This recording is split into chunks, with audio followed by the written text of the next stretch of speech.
Olá, tudo bem com vocês? Hoje estamos aqui para uma conversa muito legal, um bate-papo com uma terapeuta familiar.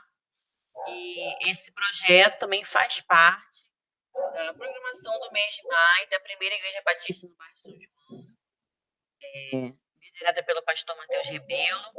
E o nosso tema no mês de maio é harmonia no lar.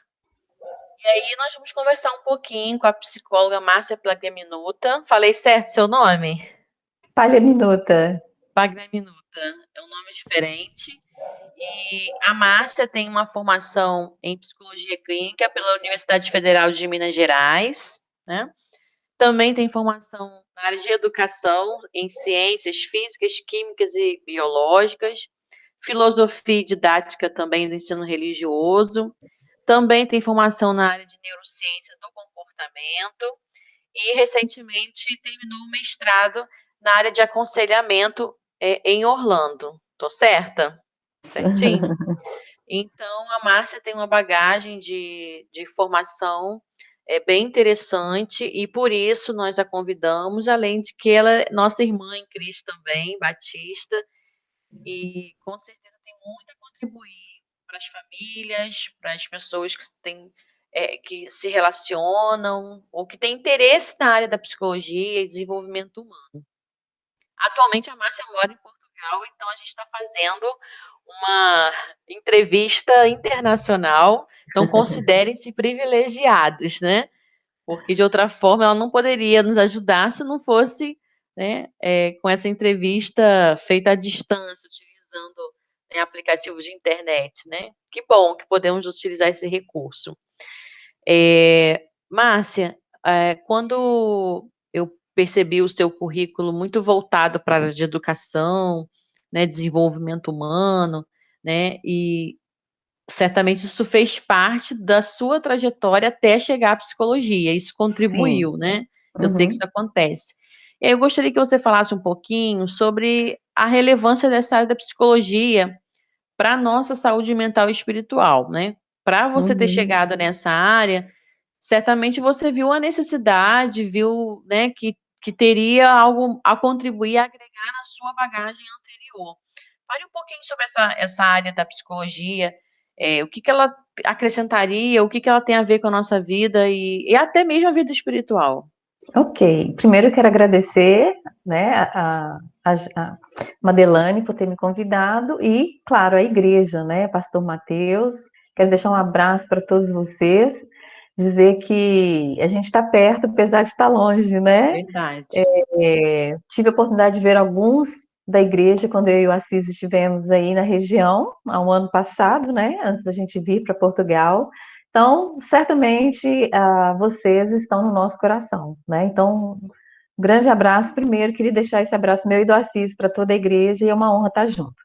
Uhum. Bom, a trajetória, Madeleine já falou, mas não é simplesmente uma trajetória de currículo, porque a gente, aos poucos, a gente vai definindo, e sempre eu coloquei, desde que eu me converti para um pouquinho antes do pré-vestibular, e aí, então eu sempre coloquei a minha profissão como também uma forma de missão, né? Então comecei com a biologia, dando aula, biologia, ciências, e ali naquela relação com os meninos, com os alunos, sempre trabalhei com adolescentes, jovens e adultos. Nunca fui professora de criança.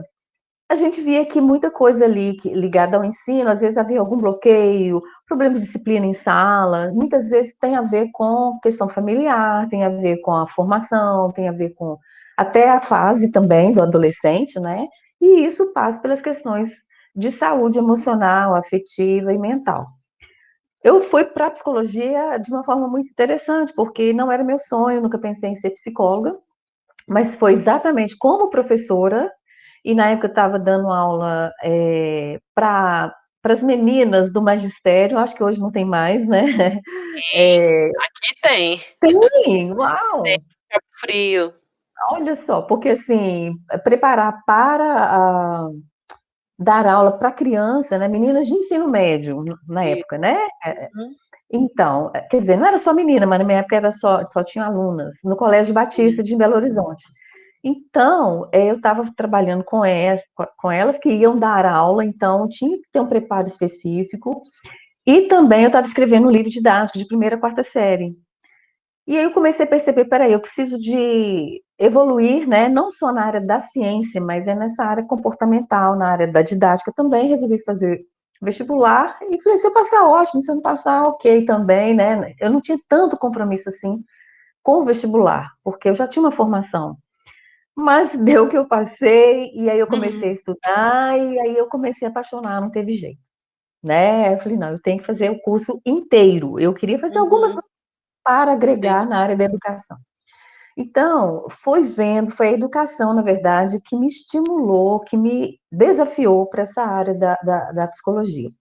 Aliada à educação escolar, na igreja também, porque eu sempre tive o perfil de ser mais ouvinte e também de dar aula na igreja, escola dominical, etc. Então, também a gente percebia aquelas demandas de querer desabafar, de querer conversar, e a gente sabe, vai percebendo que a oração ela é importante, que você falar da palavra de Deus é importante, mas a gente tem coisas do cotidiano que elas precisam ser resolvidas também de outra maneira. No final das contas, é Deus quem nos capacita, mas não é necessariamente usando o versículo sempre, ou usando a palavra de Deus sempre. Não é? A gente precisa de ter ferramentas para lidar com o afetivo, com o emocional. Então, na igreja também, eu sempre fui muito envolvida por paixão também, paixão a Cristo em primeiro lugar e paixão às pessoas, né? Então, o que que acontece? Eu fui percebendo que, ao estudar psicologia, eu estava me tornando mais capaz de contribuir. Eu nem pensei em seguir como profissão, inicialmente não, né? Então, era uma ferramenta, eu estava mais preparada para ser uma boa professora, para ser uma serva na igreja, no ministério, sempre gostei da área de missões também. Então, na verdade, o relacionamento humano, a vida afetiva, mental, não está desligada da espiritual. Tanto é que, por exemplo, eu fiz parte de uma missão em Belo Horizonte que a gente fazia algumas viagens nacionais e internacionais na área de missão mesmo. E como membro da equipe dessa missão, a gente preparava quem ia para o campo missionário para o choque cultural. E o choque cultural tem muito a ver com a questão nossa, dos nossos costumes, o que, que eu acho que é certo, o que, que eu acho que é errado. Às vezes a gente acha que o resto do mundo pensa igual a gente, né? E isso também me ajudou a entender que a psicologia poderia ser usada nisso. E hoje em dia as missões usam muito. Por quê? Perceberam que muitos missionários iam para o campo apaixonados pela área de missões, mas não davam conta depois, porque não é fácil. Eu sou imigrante, eu sei que não é fácil, né? Pode parecer romântico, mas não é fácil você começar de novo em outro lugar e é desafiador, né? Não, é para os fortes, né? Não é para todo mundo, ou quem quiser ir tem que se preparar, né? É bom que se prepare. Então, Madeleine, tudo isso eu fui percebendo que a ciência da psicologia ela não está separada do nosso cotidiano nem da vida espiritual, não é? Então eu vejo assim. E aí com a psicologia, a gente vai ajudando as pessoas a se conhecerem e as pesquisas mostram que quem tem mais maturidade emocional também tem mais facilidade de ter maturidade espiritual. Por quê? A gente conhece pessoas, por exemplo, são líderes na igreja, são pessoas que despontam assim ali na igreja, têm um conhecimento bíblico e muitas vezes tropeça na vida por ter fragilidades, né, brechas que não foram amadurecidas, e às vezes o relacionamento da família é ruim. É um bom cristão, uma boa pessoa, né, uma boa esposa, um bom marido, um bom filho, como ser humano, mas ali é por causa das questões emocionais, traumas, falta de entendimento da vida, aquilo vai dificultando o relacionamento e a maturidade espiritual também. Então, tem muita coisa a ver, sim. Bacana, assim, quando você coloca essa visão para gente, né? acho que a gente já começa a se identificar logo, né? A gente começa a perceber, assim, aquela área que a gente falha, aquela área que a gente sempre tropeça.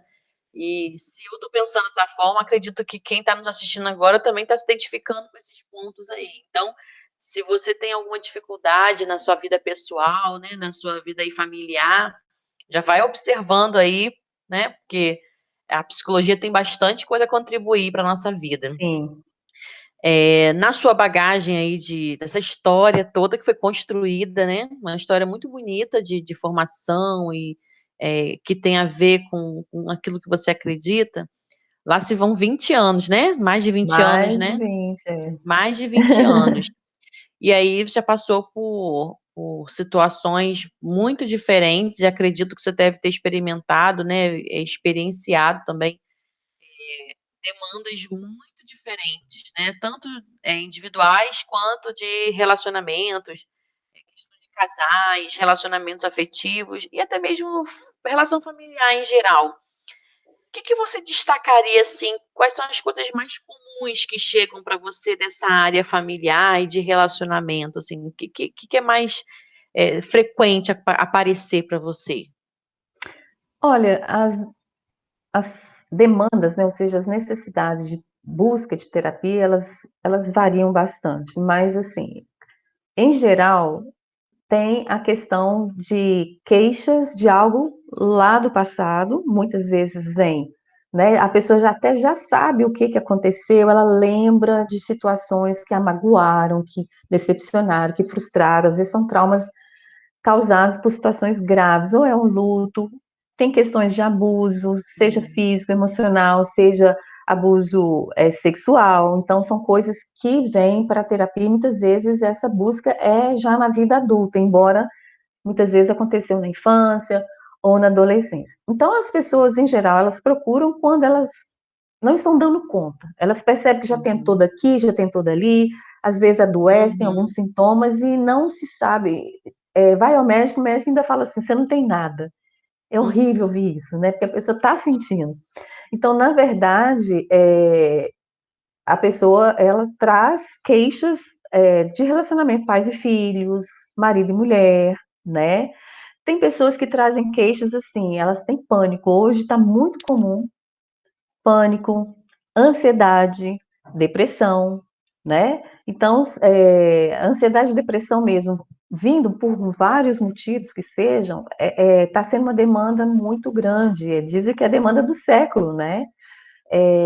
Não é aquela ansiedade assim que nos move para querer fazer as coisas, é aquela ansiedade que está adoecendo mesmo e está afastando a pessoa do trabalho, está afastando a pessoa das pessoas, até mesmo na igreja a gente vê as pessoas que estão adoentadas, elas começam a não conseguir ir na igreja, elas muito, o pânico tem tirado muitas pessoas do convívio social e a depressão, né? São vários os motivos para chegar a esses sintomas, ou a essas doenças, mas essas são demandas bastante comuns, né?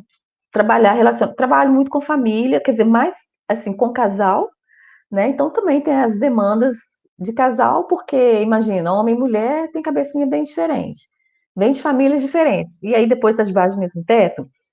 Então, aqueles que procuram, eles e estão abertos para mudança, a evolução é muito legal. Então, assim, eu vejo a psicologia como uma bênção, uma bênção. verdade. Eu não sei, né? Assim, nós somos um pouco suspeitas para falar sobre isso, né? Eu sempre digo que a psicologia tem muito a contribuir para nossa vida.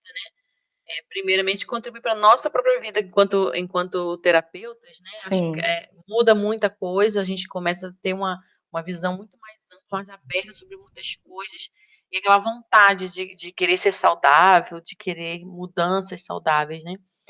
E aí, quando você falou sobre a questão de que algumas pessoas até acabam deixando de procurar a igreja, de frequentar a igreja, desanimando de sua vida espiritual, aí vem a outra questão que é o preconceito, que ainda, infelizmente, existe nessa área.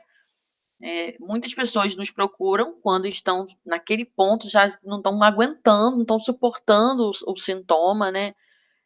O mal-estar que estão vivenciando, e outras pessoas adoecem mesmo e não procuram Uhum. e acabam gerando adoecimento dentro da sua casa, da sua família, nos relações no trabalho, enfim. A que você atribui essa dificuldade de uma pessoa, né? Às vezes a pessoa nem é cristã, talvez a gente possa ter pessoas que estão assistindo nossa entrevista agora, que não são evangélicas ou são de outras religiões, mas que têm uma resistência em procurar psicologia, assim. O que você diria a respeito disso? Então, como ciência, vamos dizer assim, a psicologia é relativamente nova. 100 Uhum, anos, se a gente for pensar na área da ciência, 120 anos mais ou menos, se a gente for pegar de Freud para cá, uhum, é um tempo para mudar a cultura relativamente pequeno. Claro que uhum, as pessoas já usavam ferramentas, mas não se chamava psicologia. E quem que eles buscavam? Médicos, né? E quando a pessoa estava com um grande mal-estar, mental, muitas vezes elas eram tidas como loucas, então não eram internadas. Então, assim, e quem fazia isso eram os psiquiatras, e com consentimento da família. Até os anos 50, 60, no Brasil, por exemplo, o marido podia internar a mulher no hospício, porque ele era o chefe, ele podia fazer isso, mesmo não porque ela estava louca ou com problemas mentais, é porque questão mesmo familiares, né? E então a saúde mental, imagina, o cérebro é algo extremamente complexo de entender. A gente está engatinhando, já sabe muita coisa, mas está engatinhando. Então, uhum, assim, já se sabia e ainda sabe pouco se a gente for comparar com outros sistemas do nosso corpo, né? Como tudo é aqui, as decisões, os comportamentos nascem na mente, fica meio nebuloso, né? Por que que age assim ou por que que age assim? Então, as pessoas já associam assim, eu não sou louco. Esse é um ponto, né? E isso não é só no Brasil, não. Eu já escutei de outros lugares, e é jovem, adolescente, qualquer idade tem esse estigma. Ah, eu não sou louca, eu não vou procurar. Eu costumo brincar uhum, com a Madalena, eu falo assim, olha, quem é louco nem sabe que é louco, então ele não procura terapia. Quem procura terapia é uma pessoa que ainda está o quê? Com a cabecinha boa para falar assim, olha, eu preciso de ajuda, vai ser por um tempo, né? E ter aquela humildade de reconhecer assim, da mesma forma que se eu tiver diabetes, eu preciso procurar um tratamento para isso, se eu tiver com as minhas dificuldades, procurar um tratamento. Agora, nem sempre é fácil diagnosticar. Então, às vezes, assim, até os amigos, os familiares, veem a pessoa, ou a própria pessoa, ela, né, não, eu só estou desanimada. Ela nem percebe que certas atitudes já são geradas por algum transtorno. A ansiedade, por exemplo, ela pode vir em forma de a pessoa muito distraída, a pessoa muito estabanada, ela é muito apressada, mas às vezes a pessoa não associa que isso pode estar dentro do transtorno de ansiedade, né? Ou uma tristeza, a pessoa, não, ela é mais quieta mesmo, ela é mais tímida, mas pode estar ali, né? Uma depressão ou uma outra coisa. Então, é uma área que as pessoas ainda conhecem pouco, e no caso da igreja, tem uma outra questão específica, porque muitas pessoas pensam que tem que ser cura espiritual, né? Agora, é uma coisa assim meio estranha, porque se a pessoa está com dor de dente, dor de barriga, está com qualquer outra coisa, ela procura o profissional dessa área. Mas se é da mente, vamos orar, né? Não, é a mesma coisa. O cérebro faz parte do corpo e as coisas estão na mente. A gente precisa. Então, assim, é como se fosse um pecado. Você deve ter um pecado, se você está deprimido, né? Não é todo mundo que pensa assim. Tem muita gente já cabeça bem assim evoluída, entende? Mas muitas vezes no meio, vou falar do evangelho, que é o que a gente mais vive, né? Muitas vezes a pessoa tem a resistência porque acha que é falta de fé, se ela não está melhorando, tem algum pecado, que procurar psicólogo no tratamento, ela já está num estágio mais crítico, né? Não digo que irreversível, né? Porque cada caso é um caso, mas às vezes está num estágio mais crítico, a família já adoeceu, a pessoa adoeceu mais, por ter essa dificuldade. Mas eu percebo uma evolução, sabe? Até nossos líderes que antes achavam que não, os líderes estão mudando e é importante que eles mudem, porque eles é que também vão dar o tom para as outras pessoas, né? Afinal, a gente escuta o nosso líder, né? Então é dentro disso. Eu tenho percebido essa mudança realmente, que nos últimos anos, tirando aí esse período de pandemia, anterior a esse período, alguns líderes me procuraram, né, alguns líderes religiosos me procuraram para encaminhar membros de suas igrejas, expressando ali a sua preocupação com a dificuldade, né, que o membro da igreja estava apresentando. Então, esse olhar de preocupação dos líderes religiosos já é muito importante, né? E aí isso também influencia a comunidade religiosa, porque Sim. o pastor sabe que ele não vai dar conta sozinho de ajudar, de aconselhar alguém que está com dificuldade emocional ou psicológica ou até mesmo Uhum. familiar. Isso é um avanço muito importante, é uma valorização da profissão, da psicologia, e é um incentivo para melhorar a saúde das pessoas em geral, né? Isso é muito Uhum. importante.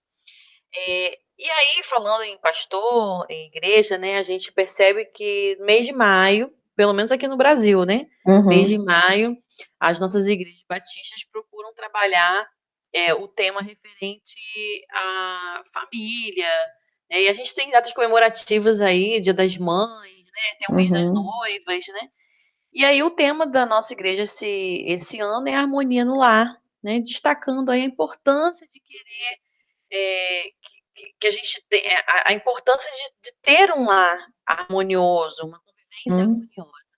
O que você poderia nos falar agora? Dicas, né, orientações que possam contribuir para a harmonia da nossa casa, no nosso dia a dia, na relação com os filhos, esposo, esposa.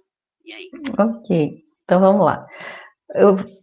Você falou harmonia no lar. Então, vamos Isso. entender. Harmonia não é ausência de problemas, né? Porque às vezes a pessoa não existe assim um lar perfeito, né? Só no dia que Jesus voltar, mas a gente também já acabou, né?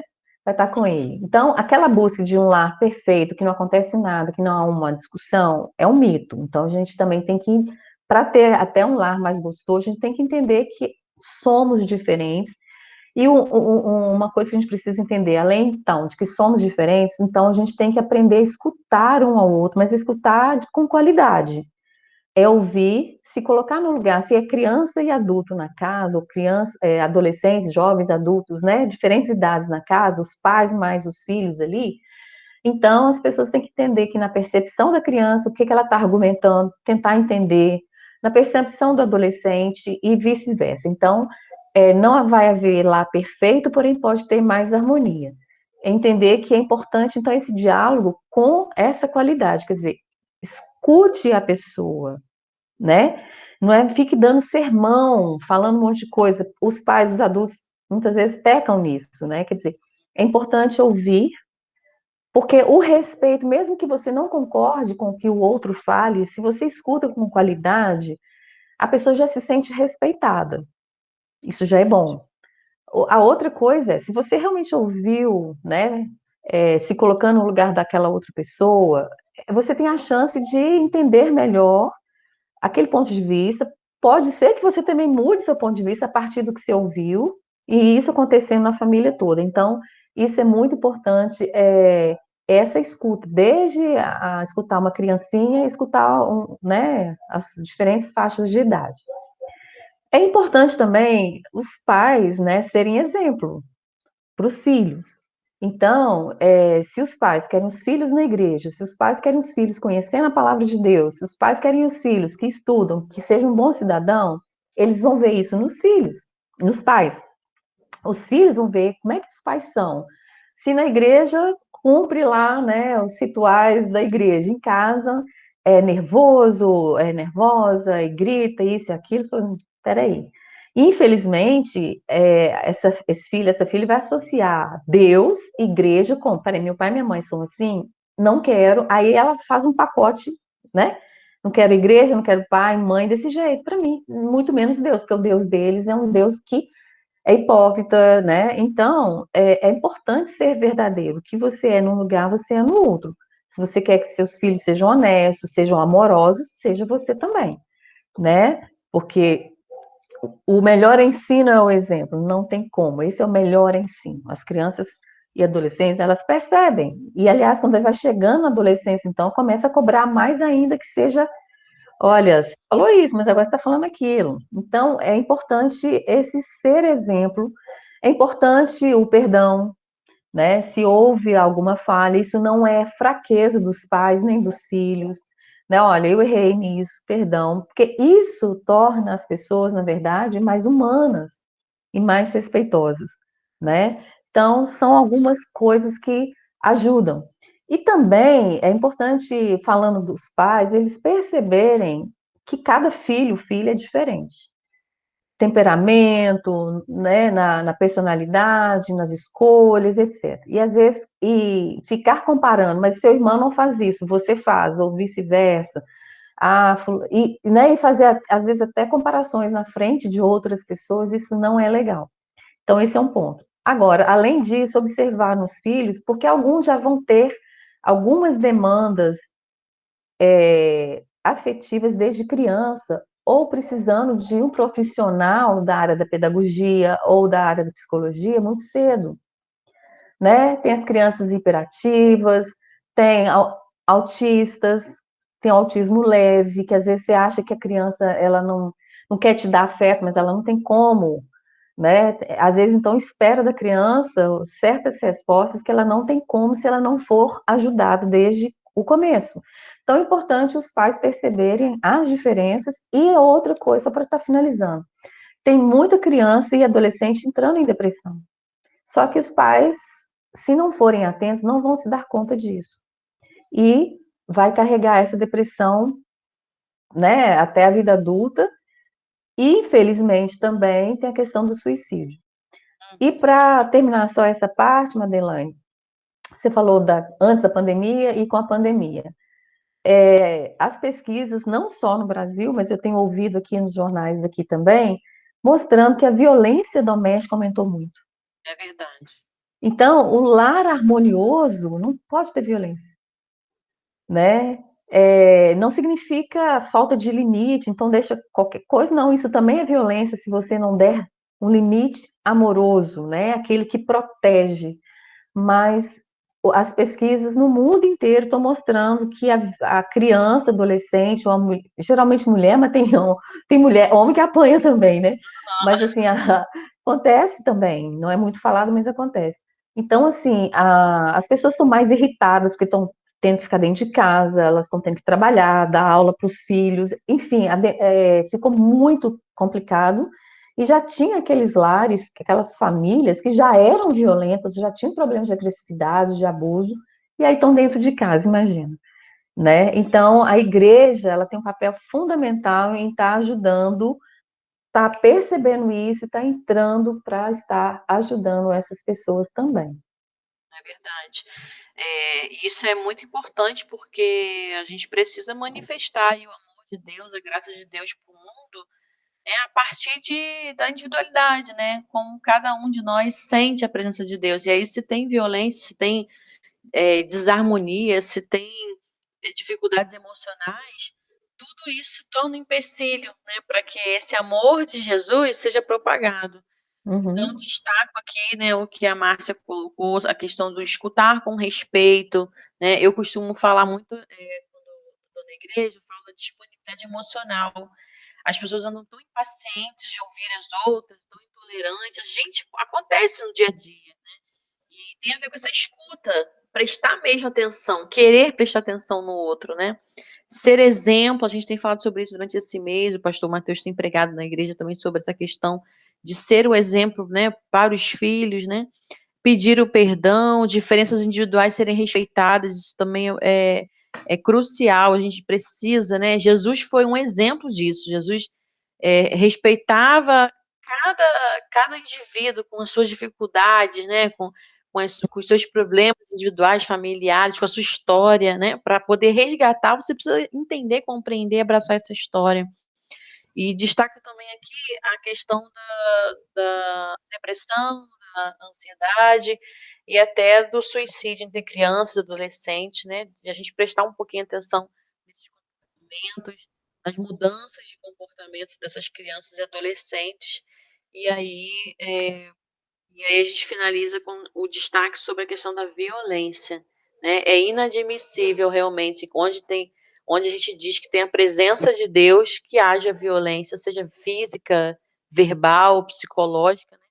A gente precisa melhorar bastante isso, né, no nosso meio, porque às vezes as palavras, né, agridem bastante, né, a Sim. pessoa com quem a gente convive. Então, fica aí a dica para que a gente possa ter uma harmonia, e harmonia, como a Márcia colocou, não significa ausência de problemas, né? Não, a gente falou Uhum. sobre isso semana.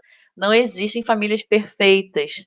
Famílias são feitas de imperfeições, mas isso não se torna uma normalidade, né? A gente vai Uhum. consertando, vai superando, vai corrigindo, vai tentando melhorar. E eu vi também que a palavra esperança é uma palavra que está bem no seu campo, está bem no seu contexto aí. É uma palavra que envolve um projeto desenvolvido por você. Eu gostaria que você falasse um pouquinho, que eu sei que tem pessoas que estão nos assistindo agora, com certeza que já estão passando por alguma dificuldade emocional, se sentem ansiosas ou depressivas, ou se sentem até solitárias também, Uhum. ou pessoas vivendo conflitos familiares graves, importantes, não sabem para onde ir, não sabem a quem recorrer, acham que não tem solução. Então, gostaria que você falasse um pouquinho sobre essa questão da esperança. Uhum. Eu amo a palavra esperança porque ela expressa realmente a gente crer que as coisas podem melhorar. Não é como um clichê assim, vai melhorar assim. É mesmo a gente apostar e a gente é, investir de que hoje pode estar difícil, mas não significa que é para sempre, né? Uhum, Eu tive uma percepção, foi até lá em Orlando, porque lá tem furacão, essas coisas assim, e eu morava em apartamento no 7º andar, então eu estava assim, realmente morrendo de medo, era um mega furacão para chegar. Ver como uhum, forte em Orlando, mas é interessante que no dia, assim, no mesmo dia, apareceu um arco-íris lindo, lindo. E lá desse prédio dava para eu ver bem assim, aquelas nuvens carregadas de chuva, mais para um lado sol, mais para o outro lado sol, e eu ficava pensando assim, quando a gente está debaixo ali da chuva, parece que não é só chuva que existe, né? Mas quando a gente afasta um pouco para ver o panorama, a gente vê que é uma fase, vamos falar se fosse fase da vida, um momento, mas que existe outros momentos, que existe o arco-íris, que existe o sol, que existe, né? Então é importante a gente crer, perceber que o que a gente passa numa determinada fase, normalmente, né, a menos que seja uma doença crônica que ou uma enfermidade para a morte, sabe que vai morrer em breve, né? Então, assim, ainda assim, para o cristão, ele tem a esperança da vida com aham, Jesus, né? Mas é uhum, importante a gente ter essa esperança. A Bíblia chama de fé, que é crer naquilo que ainda não aconteceu, né? uhum, Porque isso nos move e isso nos faz sair de debaixo dessa nuvem e confiar de que vai acontecer coisas melhores. Agora, obviamente, Madeleine, só para terminar, muitas vezes sozinho é difícil. uhum, Dependendo do momento que a gente está muito abatido, entra então realmente o papel do amigo, do irmão em Cristo, da igreja, a oração, né? Entra o momento de um tratamento, tudo isso é útil, né? uhum, Então, e entrando as pessoas, entrando às vezes, muitas vezes é um tratamento, entrando a palavra de Deus, ela sai desse momento. Então, eu queria terminar dizendo que eu recebi essa semana, eu atendi uma mulher lá nos Estados Unidos, eu atendi online, eu estava no Brasil, e ela já me conhecia, assim, ela entrou num pânico geral quando no ano passado entrou, né, a pandemia, uhum, e assim, olha, foi os 2 primeiros meses com ela foi muito difícil. Eu falei assim, meu Deus, será que vai dar para eu tratar, né? Porque ela estava assim, enfim, ela teve que ser medicada, eu tive que, vamos dizer, convencê-la, olha, o seu caso precisa, enfim, ela foi medicada e eu recebi a mensagem dela, assim, essa semana, falando, Márcia, eu estou passando para te dizer que eu estou 150% melhor. Aquilo que eu vivi o ano passado, né? É, aquela crise passou. Isso para gente, queria dizer para todos o mundo que está ouvindo, né, Madeleine? A gente que ouve Isso é um presente. Isso nos ajuda também a querer continuar a investir na profissão. Por quê? Olha, não tem preço quando você traz saúde para alguém, você traz um alívio, uma pessoa que está pensando em morrer, uma pessoa que está pensando em desistir, e depois ela, né, tá de bem com a vida, né? Então, assim, a esperança a gente precisa investir e muitas vezes a gente precisa de alguém para nos ajudar, pelo menos por um tempo, né? E eu quero deixar essa palavra para todos, né? Para todos nós. É realmente uma bênção, né? Poder ver uma pessoa se transformando, se recuperando e podendo ver de novo aí o arco-íris à sua É, frente.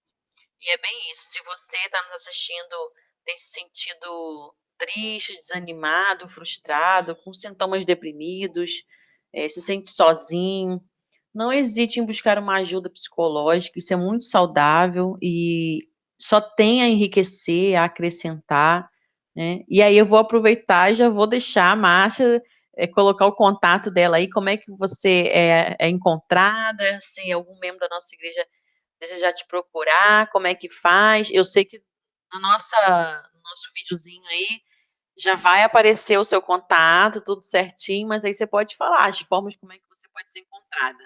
então, o meu telefone é daqui de Portugal, mas o WhatsApp a gente comunica, né?